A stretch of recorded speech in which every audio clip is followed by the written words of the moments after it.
It's been so long since my last upload. You've got so many ideas. This should be easy. Am I being lazy? Come on, man. Just start something. You should just watch YouTube instead. Hurry up. What is wrong with me? You're wasting time. You have to try harder. Think. Come on. You have to make something. Come on. Just do it already. Just start something. I thought you were a writer. Why is this so freaking hard? That's it.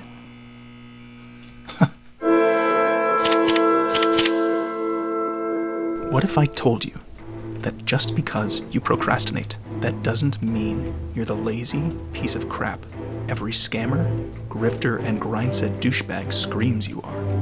That the idea of equating procrastination to laziness is a cruel trick elites use to justify their success while pushing the narrative that because you're not as successful, you're not working hard enough. Would you believe me? We've all procrastinated at some point in our lives. Whether that's in school, at work, on personal projects, or even home improvements. But what exactly is it?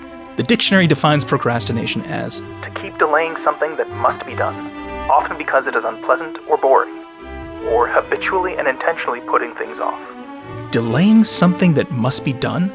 Is Merriam-Webster really calling me and everyone else who's procrastinated a lazy, apathetic waste of space? This definition is crazy because it manages to accuse everyone on the planet of being lazy while also being passive-aggressive and reductive. And more than that, it pushes a harmful misunderstanding of the concept. It tries to focus our attention on the idea of procrastination being an active choice rather than an antagonistic force we're fighting against. To Merriam-Webster, people who procrastinate are choosing to be lazy, choosing to ignore our responsibilities and the things they need to do. But I've never agreed with this overly simplistic understanding. I believe that procrastination is a much more nuanced, cunning, and sinister force than most people realize. I mean, have you ever been so excited to start something or have these incredible ambitions to achieve some task, but when it comes time to actually doing it, you completely blink out of existence? It's like 1 second you're at your desk, ready to focus on whatever it is you're trying to do, and the next you're just— Come on, let's take a quick little break. It'll only be a second. Hello? Anyway. I'm bored.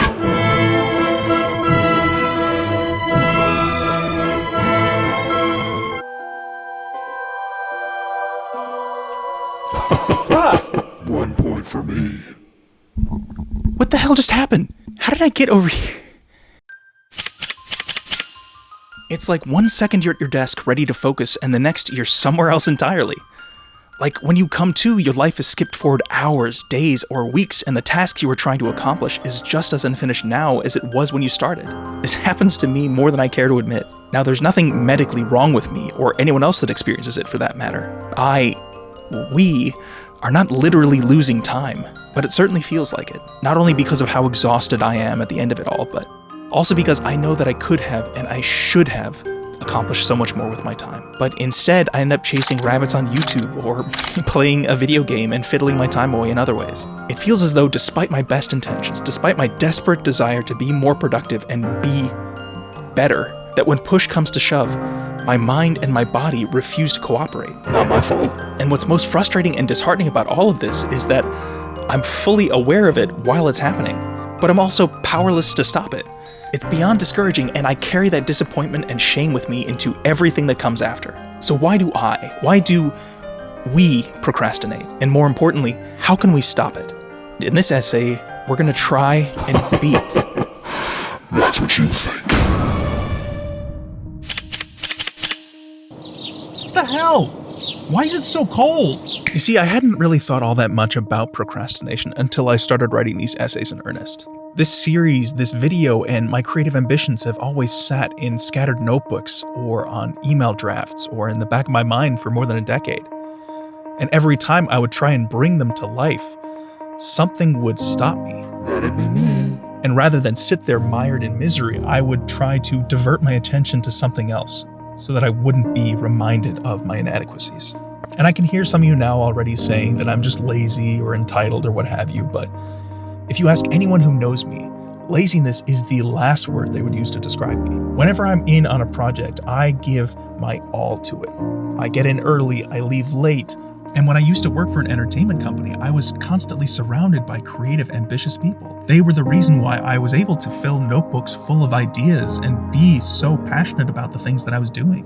Which is why it was so strange that as soon as I got home and sat down in front of my computer, ready to start work, still inspired by everything I'd seen and done, it would just disappear. Like a fart in the wind or a candle in a rainstorm, it was gone. That procrastination demon didn't want me to succeed. And it was so successful at wasting my time. And this anger, this bitterness, this shame, and the sadness that came from all of that leaked out into the rest of my life. It made me a worse person. And it wasn't until I hit rock bottom I came across a book that really started to help me turn things around. This impossible enemy, this demon, is so difficult to fight. But there are ways you can do it. All you really need to do is... Not so fast, Buster. Son of a... It's almost too easy. Crap. What was I saying? You see, I didn't realize that I was drifting. That watching others live their passions was me procrastinating. Sure, part of it was exhaustion after long days at work under the smothering tide of our current economic organization of the economy, but it was also the work of that dastardly procrastination demon. Okay, that's a little mean. Even now, as I'm writing this essay, I'm still finding ways to procrastinate. Part of that comes from my earnest desire to achieve my dreams. I want to achieve my creative goals so badly that I scrutinize every sentence 1,000,000 times before letting it go through, which ultimately makes it much harder to achieve. So quickly, what is it and how does it manifest?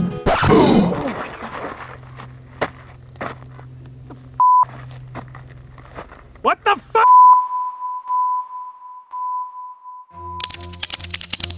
From the outside, the procrastination we've all seen looks like someone ignoring their responsibilities and waiting till the last possible second to get started on their project or assignment. Good procrastinators do this regularly, and they get good grades on top of it, much to the chagrin of all their more responsible peers. They make it look easy, desirable even, and truthfully, I fell into this category. However, while it may look effortless, it's anything but.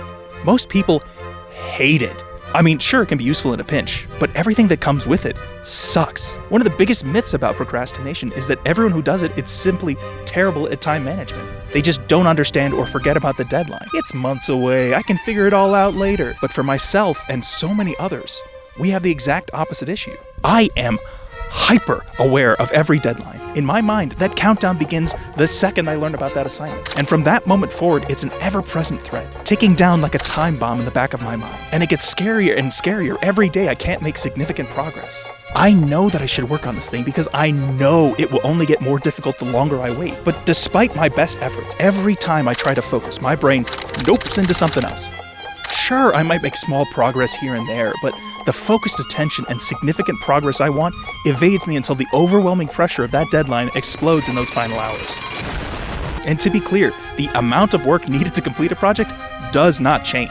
The only thing that changes is my brain's ability to move beyond the mental blocks that halted me throughout the whole process. Rude. I stopped finding the flaws in every thought process. I stopped questioning every minute decision or indecision I made along the way. My mind more or less functions normally again. And though I was often able to complete a project, don't for a second think I was happy with my result, because I always knew that the end result was nowhere near as good as it could have been, if only I'd been able to focus. But there is hope. What we need to do is... Ow! That's not very nice. So here's what we really need to do. Who's laughing now? Oh, lamb. That sounds good. And look, I already hear some of you slamming your faces on the keyboard saying, "You're just lazy. Just get started already. It's not that hard, just do it." Or any of the other hundreds of grindset mindset platitudes I've heard 1,000,000 times before. But let me ask you this. What the do you think I've been doing? It's crazy to me that in the year of our Lord 2026, people still believe that procrastination is a choice, that it's simply a matter of willpower, and that those who aren't possessed by this demon are the smartest, bestest, fastest, coolest, strongest people in the world with the biggestest muscles you ever saw, that everyone else is just a weak, apathetic, lazy piece of crap. I really used to believe that. It's hard not to when everyone around you repeats that idea for decades. And for what it's worth, I really do believe that most people who say this think they're helping. They believe that people who procrastinate just need a little extra encouragement, But the fact of the matter is, it doesn't help. I know I need to get started sooner. I have done that and continue to do so.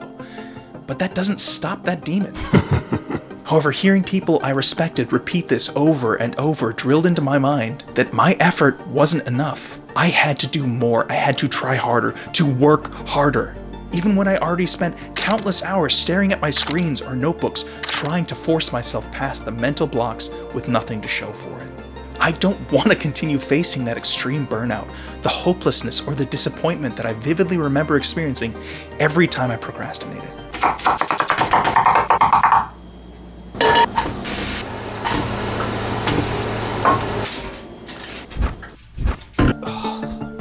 But none of it worked.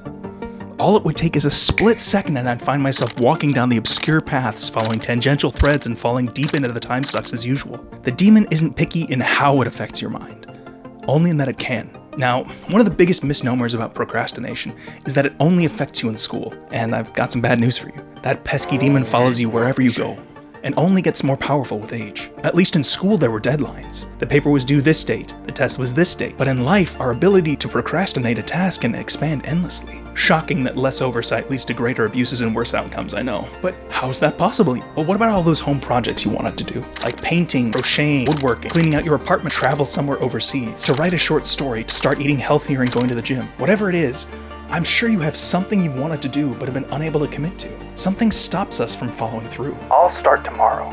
But with the procrastination demon, tomorrow never comes. There will always be an excuse. Always some distraction that stops us from following through. And then one day, it all hits like a ton of bricks. How many times have you heard people talking on their deathbeds about all the things they wanted to do but never did? These bucket lists are a record of their procrastination. People looked back and realized their dreams had passed them by. They wasted their lives distracted from the things they truly wanted to try and do. But I don't want that to happen to me. That's what this is. This video, this series, is my attempt to wake myself up before it's too late. And maybe you can take some inspiration from that too. All you have to do is roll in my course. It's just 4 easy payments of $399.99, which is 70% off what I... I'm kidding. I do not have a course. Those grifters. But there really are ways we can fight back. It just requires a true understanding of why we procrastinate in the first place. Trying to force a cure without understanding the underlying condition is a recipe for disappointment and disaster. Ooh, dinner's done. What the hell?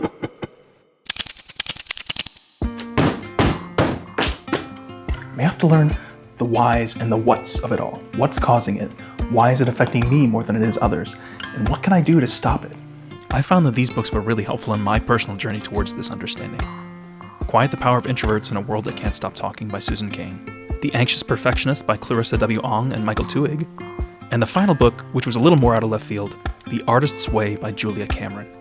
In each of these books, the authors try and help us understand the whys of our lives, but they're doing it without making it feel like dry academic research, which I found incredibly helpful.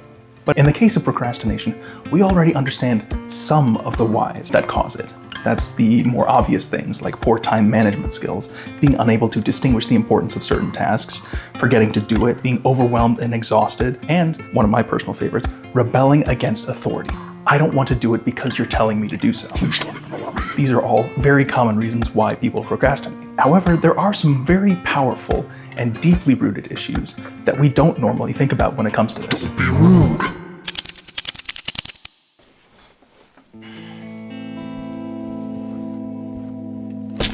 I swear to God, this is not an overreaction. Now, this is pretty self-explanatory. We are afraid to die.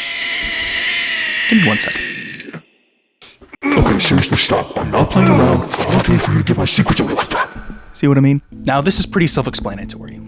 We are afraid to dive in and focus on something because we're afraid we might fail. For me, this fear manifests as a little voice that loves to ask all those annoying debate pervert questions, and just asking questions guys that seem to have the worst takes on everything. I'll be getting into my groove when all of a sudden that little voice pops into my head and asks, are you sure about that? Are you sure that's right? Oh man, that looks tough. What if you tried something a little different? Now this halts whatever progress I was making as I trip over myself to defend myself from myself. I can't tell you how many projects I've loved that I've shoved into the proverbial sock drawer because I was so afraid I was making a horrific mistake before I even began. It didn't matter that I was super early on in the process when you're supposed to make mistakes and experiment.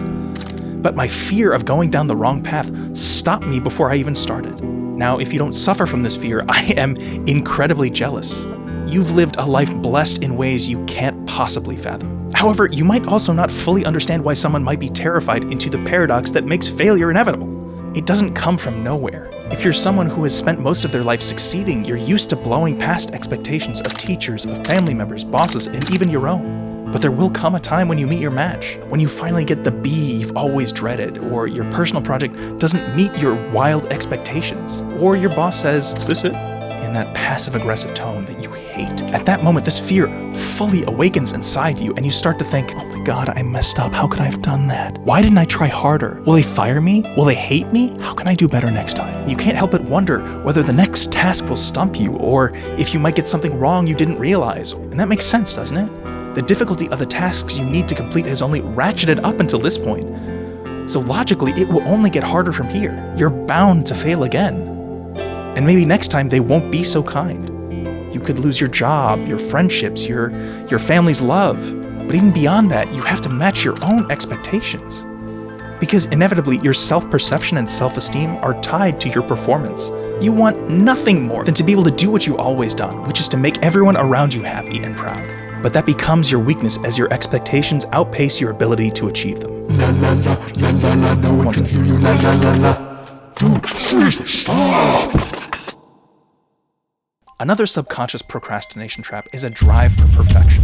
Now, Salvador Dali once said, "You should never fear perfection because you will never achieve it."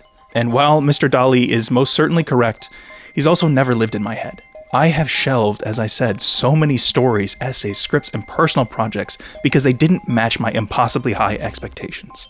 I'll even do this after weeks, months, or sometimes years of work just because it wasn't quite right. Does it make sense? Of course not. But that's just the way it is. I intrinsically know nothing will ever be perfect, and flaws are inevitable. But we're irrational beings. This drive for perfection is developed based on how we grow up. Through school, through extracurriculars, through media, and perhaps most alarmingly, through the actions of parental figures. It starts small. A conflation of some objective good outcome with some action you took. You did well on your spelling test, so your parents gave you that good job. You scored a goal in soccer and everyone gave you a high five. Now, on its own, positive reinforcement is not a bad thing. Frankly, many of the world's problems would go away if unattentive douchebag parents would show their kids some goddamn love and affection. The issue comes when that positive reinforcement is only employed in achievement-based areas. You perform well in school, so you receive that positive reinforcement, but nothing else you do, however good, however kind, matters. This lopsided reinforcement skews our understanding and sense of self. It subconsciously ties affection, approval, and our own self-worth to performance. We learn that we have to perform well, otherwise we aren't worthy of affection or love. So we chase that affection, that positive reinforcement for as long as we can. We do our best to perform well so that we can get the affection and praise we desperately need to feel good about ourselves. But like a drug, eventually it loses its effectiveness. Not only for us, but for them. Getting another A or scoring another goal doesn't mean as much as they once did to those parental figures. High achievement is expected from us. So in order to continue to receive the same level of praise and affection, we have to work even harder, to do even better, to achieve more. And we might be able to chase that dragon, to meet that increasingly high bar for a long time. But school gets more complicated. Our peers physically and mentally mature at different rates. They have rich parents who can afford better training and individualized coaching. Eventually, we will fall short of that mark. And when that happens, when you see the look of disappointment flash across the parental figure's face, your world comes crumbling down. Because you're not just letting them down, you're also letting yourself down. It doesn't matter that we intrinsically understand perfectionism is not achievable. We've grown up learning that being the best, being perfect, is how we will feel good about ourselves. We critique ourselves, we put ourselves down and repeat, "It's good, but it could have been better." Or the critique underneath it all, "I'm not good enough." It's so hard to get past this ingrained perfectionism, especially on things we truly care about. Nothing is ever going to be good enough. And herein lies the perfectionism procrastination trap. A little side note, this is not to say that you can't have conversations with kids or friends about their grades or performance, but if the only way you react is by critiquing their performance and only show affection for achievement, you're instilling an unhealthy need and drive towards unachievable perfectionism that will hurt them in the long run. Shut up! One second. Let me see. inside your head. No big deal, I'm just a hero. Now, one of the least conventional reasons why people subconsciously procrastinate is because they're afraid of what might happen if they actually achieve their goals. What? Isn't that the whole point of everything we do? Yes, but there's a famous saying which I think explains it perfectly. Better the devil you know than the devil you don't. Hey, you're not talking about me, are you? It means that you should stay in place, doing the things you understand and are comfortable with, rather than exposing yourself to the unknown. And whether whoever said that knew it or not, this sentiment is one of the major reasons why people have such difficulty making changes in their lives. People fear change in any direction. They would rather stick to the things that they understand, even if it makes them miserable, rather than risk doing something that might make their lives worse. Even if that it would vastly improve it if they just gave it a shot. The world sucks butt chunks right now. But in a strange way, a lot of people find that comforting. This is a misery that they can understand. They're used to it. But more than that, they don't think it could get worse, especially if they don't change anything. That's how I felt for a long time. I worked for years in an office, miserable and trapped. But that's not how it looked. The company was highly respected and represented top-tier actors, writers, directors, etc. They were connected to all of the major players and had multiple Oscars to boot. I remember networking. I remember networking with people from other companies who would constantly tell me that I was so lucky to be there. What a great position I was in. They didn't know how awful it truly was. I tried for so long to move up, but nothing I did was ever good enough. No matter how hard I worked or how many people I helped in their own careers, no one was willing to lift a finger for me. Sure, I could have quit. But have you? How many of you are miserable in one aspect of your lives or another? How many dead-end relationships have you been in? How many god-awful abusive jobs or toxic friendships? Why haven't you made a change? Because we feel trapped. We're afraid of what might happen. It was a job, but I was paying my rent and saving a little money. I had health insurance, which was tied to my employment. And on top of that, everyone kept telling me that working there was going to help me with the next step in my career. Not getting promoted was taking a step back. Could I really let all of the hard work, all of the pain I'd suffered there go to waste? I feared what might happen if I went somewhere else. If I succeeded and took a lateral job move, I might have ended up in a worse position. At least that was my thinking. The only safe bet then was to stay in misery until I could find something that was undeniably better. So I stayed. And the longer I stayed, the more miserable, depressed, and emotionally and physically burnt out I became. But eventually, some even worse spark made me realize just how miserable I was. And I quit, without anything else lined up. And it has been one of the most incredible, beneficial, and also scary decisions I've ever made. Maybe you can relate. Maybe you don't want to apply for a job you feel underqualified for. Maybe you don't want to take up a new hobby or move to a different town, or maybe you're in a loveless relationship. Maybe you feel utterly alone. You fear what might happen. That is procrastination by a fear of success. Stop. The final and honestly most shocking way we might subconsciously procrastinate is through excessive service to others. Now, I'm not saying that being nice or kind to others is wrong by any stretch of the imagination, but I am saying that sometimes people use excessive acts of service to others as an excuse not to work on something for themselves. I have always enjoyed helping others. One of my love languages is acts of service, or the idea that I get joy from giving to or helping others. Because of that, I have spent inordinate amounts of time and energy helping with work projects, helping them find new jobs, acting as a reference, volunteering to do additional tasks at work, volunteering for additional service opportunities in organizations I'm already volunteering for, continuing to communicate with toxic people, etc., etc., etc. As I was reflecting on all of this, thinking about all the people I've helped in my life and career, I realized that most of them would never return the favor. And that really pissed me off. But more than that, it really hurt. How much time had I wasted on them? How much effort had I given to them? To think that they wouldn't help me was devastating, made worse by the fact that I began to realize how much time and energy I could have put into my own passions. I could have been so much further ahead in my life and career if I had just been a little more picky with who I gave my time to. So why hadn't I? And that was when the last puzzle piece fell into place. Perhaps my acts of service were not as fully altruistic as I thought. The end result may have been that I helped other people, but it came at the expense of everything that I claimed I cared about.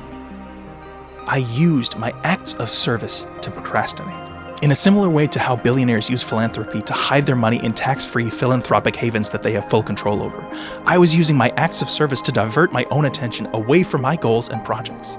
I used my exhaustion from helping others to have an excuse not to focus on myself. Do I really want to give my time to this person who was an asshole to me for years? Or am I trying to use my service to procrastinate the things I really want to do? I really do enjoy helping others, but this realization has made me more selective of how I choose to spend my time and energy. But you know what? I'm really tired of all this cloak and dagger crap. I'm not. So what do you say we meet face to I face? really just don't think that's all. What the hell? How'd I get here?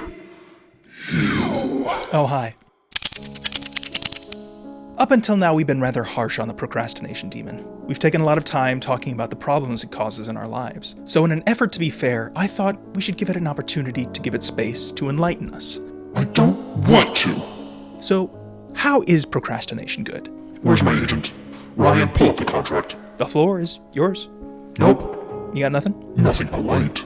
Anything you care to let us know about? Anything you care to let us know about? Know about this? Mr. Demon, sir? We have nothing to say to each other. Don't be rude. So what do we do? So what do we do about it? Clearly, procrastination is a powerful force without our knowing it. I'd even wager that some of you are recognizing ways you've been procrastinating even now. But knowledge isn't enough. How do we get rid of it? What did I do? Truth be told, short of lobotomizing ourselves, we can't. Our brains aren't wired that way. It will always have the power to pull us off task, but we can manage it.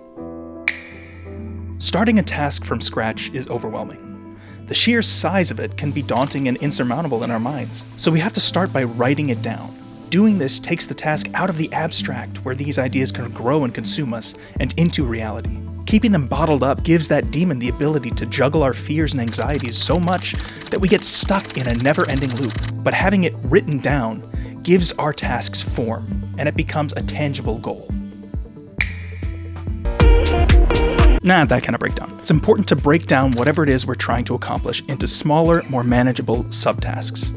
Again, one of the many reasons that people struggle is because they feel overwhelmed by the sheer size or complexity of the tasks that they've set themselves out to do. Breaking it down makes it more manageable. If we're writing a research paper, for example, we can't just open up a Word doc and start writing. We have to actually do the research. So, start with something smaller. Find a single paper or even a Wikipedia article on the subject so that we can familiarize ourselves with the broader strokes. Maybe something in there will help spark our creativity and open our mind to ideas we weren't previously considering. Likewise, reading an entire book is a daunting task, but reading half a chapter a day is a great start, and then we do it again the next night, and the next. Over time, we can achieve pieces of the whole without being overwhelmed into paralysis. And this works with just about everything. If a task feels too scary, tackle each step individually. Many hands make light work. Now this is a big one. Set specific goals. While it's always good to have goals, having too broad or lofty a goal tends to make it harder to achieve. But think about it like this. Goals like, I want to lose weight, are far too broad, and worse, they leave the completion of the task open to interpretation. How much weight should you lose? How are you going to do it? How long is it going to take? Does your diet need to change? Do you need to track your calories? Broad goals like that tend to lead our minds to never fully start or end. Making specific goals not only makes it easier to achieve, it also removes any lingering questions or doubts about how to achieve them, which stops that procrastination cycle. It's also important that your goals are active. And by that, I mean we don't want to create something called a corpse goal. Corpse goals are the tasks that can be better completed by a corpse than a living person.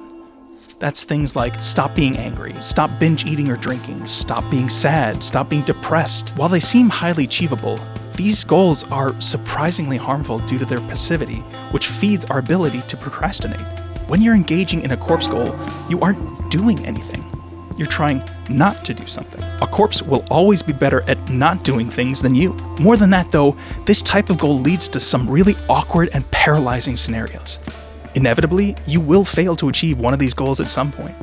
And when that happens, if it's a corpse goal, you will feel beyond terrible. You will hear yourself saying, I can't believe I failed even this. We have to make our goals active. We have to turn things like stop being sad into something like, when I feel sad, I will admit that I'm feeling sad, and I will say something positive about myself. This is also known as replacement therapy, which is a good thing. Corpse goals stop you from doing something, while active goals give you clear, specific actions and a sense of achievement when you complete them. Through all of this, we've been talking about the how-tos, but it's also incredibly important to realize how difficult all of this is. Procrastination can be anxiety-inducing. When we're working hard to be able to defeat this incredibly powerful, unseen force that seems to have complete and utter control over ourselves, we need to be kind to ourselves and show ourselves grace. We are humans. We will never be perfect, so we shouldn't expect perfection. If we're struggling to complete a task, we have to be kind. We have to cheerlead ourselves so that we can enjoy completing them. If we don't achieve one of our goals or something doesn't turn out how we want, we have to tell ourselves, hey, it's okay. We worked really hard and look at all that we accomplished. I'm proud of myself. Now, truthfully, this is where I seriously struggle. For most of my life, I really believed what other parental figures told me. I believed them when they said that the reason I was procrastinating was because I was stupid, I was lazy, I was apathetic, I was a piece of or I was a failure, that I wasn't working hard enough. So I started to belittle myself in ways I cannot possibly repeat in polite company. I am so unbelievably cruel to myself, and there is no comment anyone could ever say which holds a fraction of the cruelty I've shown myself over the years. And this has gone on for literally decades. As I've gotten older, I've started to realize just how important a positive connection between mental and physical health is. And though I'm still taking baby steps down this path of kindness, it's a long road, but an incredibly rewarding one. At the end of every project, I evaluate my performance. And more often than not, I don't like how I did. I viciously attack my performance as well as the end result. I should have done better. I could have done better. Why didn't I do better? But we know that no matter how well we do, the end result will never be perfect. We can't get tripped up by the myth of perfection. It will paralyze us if we do. So, at the end of every project from now on, I need to take the time to realize just how much I accomplished and how good the end result of that process was. I'm proud of what I accomplished. I like the end result. I enjoyed the process and I found it creatively fulfilling. Doing this has already been incredibly beneficial to me. I did not think I would ever finish one of these essays and film it. And in the course of the last year, while I've still been working, I finished 2 of them. And I filmed numerous other videos for my channel. And while these essays are not perfect, every time I make one, I learn more. I find faster ways to bring my vision to life, and I'm getting more confident with each and every video I upload. Finished and imperfect is always going to be better than unfinished and perfect. If you're anything like me, this is a terrifying prospect. Because of my own experiences with people and the patriarchy, I've always associated asking for help with weakness. It was akin to admitting defeat. Men have always been expressly taught that we have to do things on our own. It's our responsibility to take care of others and provide for those we care about. To do anything less is to be less of a man. But it's not the 1950s anymore. Houses are no longer 50 cents and a racial slur. Going to college costs more than your liver on the black market. I checked. Groceries and all products are up significantly over last year. Divorce rates are up, but the rate of husbands mysteriously dying from poison have significantly decreased. And on top of that, raising a family on a single middle-class income is impossible. So why the hell should we hold ourselves to that impossible standard? It takes an incredible amount of strength to admit you need help. Significantly more than repeating the same tired talking points our grandparents and great-grandparents used when they were growing up. It's easier to do nothing, to change nothing, and stew in our own juices. Easier to just let anger and bitterness fester inside and leak out to hurt everyone around ourselves. Asking for help humanizes us to our friends, to our families, and those we care about. We don't need to lie to ourselves anymore. We need to find good, supportive, caring people and to bring kindness back into the world. We need community, we need support, and we should not be afraid to accept it. Also therapy. Are you done yet? Look, this is all super fascinating and all that, but it's just a little too focused for me. Peace out.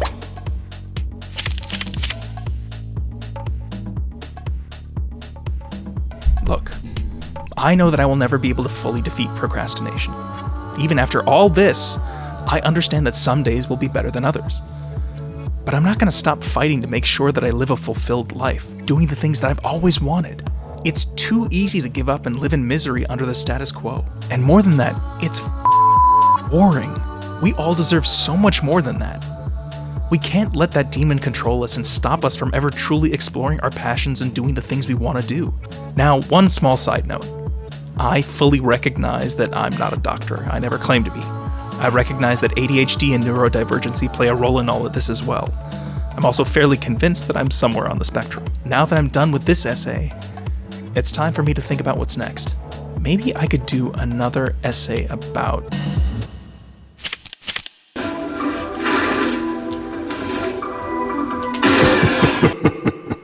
See you next time. And don't forget to like and subscribe, or I'll haunt you. Mother...